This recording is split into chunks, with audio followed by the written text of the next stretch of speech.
ಒಂದು ಊರಿನಲ್ಲಿ ಒಬ್ಬ ಚಿಕ್ಕ ಹುಡುಗ ಇದ್ದ. ಅವನಿಗೆ ತುಂಬ ಕೋಪ ಜಾಸ್ತಿ. ಒಂದು ದಿವಸ ಅವನಪ್ಪ ಅವನಿಗೆ ಸ್ವಲ್ಪ ಆಣಿಗರನ್ನು ಕೊಟ್ಟು, ನಿನಗೆ ಯಾವಾಗೆಲ್ಲ ಕೋಪ ಬರುತ್ತದೆ ಆವಾಗೆಲ್ಲ ಗೋಡೆ ಮೇಲೆ ಹೊಡಿ ಎಂದರು. ಹುಡುಗ ಹೇಳಿದ, ಓಕೆ ಸೆಟ್. ಹಾಗೆ ಫಸ್ಟ್ ದಿವಸ 37 ಆಣಿಗಳನ್ನು ಹೊಡೆದ. Very anger. ಹಾಗೆ ದಿವಸಗಳಂತೆ ಹೊಡೆಯುವ ಆಣಿಗಳ ಲೆಕ್ಕ ಕಡಿಮೆಯಾಗುತ್ತಾ ಬಂತು.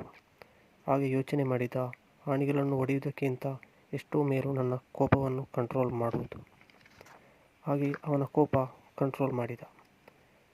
ಅವನ ಅಪ್ಪನ ಬಳಿಗೆ ಬಂದು, ಅಪ್ಪ, ನನ್ನ ಕೋಪ ಕಡಿಮೆಯಾಗಿದೆ ಎಂದ.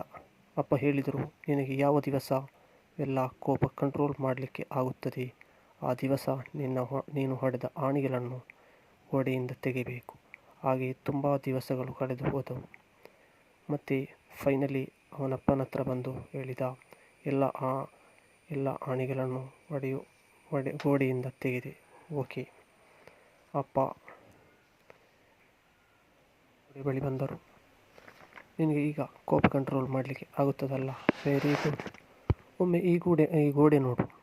ಗೋಡೆಗಳಲ್ಲಿ ತುಂಬ ಹೋಲ್ಸ್ ಆಗುವಿದೆ ಮತ್ತು ಹಳೆ ಗೋಡೆ ಆಗಲಿಕ್ಕೆ ಸಾಧ್ಯವಿಲ್ಲ. ಹಾಗೆ ನೀನು ಕೋಪದಲ್ಲಿ ಹೇಳುವ ಪ್ರತಿಯೊಂದು ಪದವು ಮತ್ತೊಬ್ಬರ ಮನಸ್ಸಲ್ಲಿ ಎಷ್ಟು ಆಳವಾದ ನೋವು ಮಾಡುತ್ತದೆ ಯೋಚಿಸು. ಥಿಂಕ್.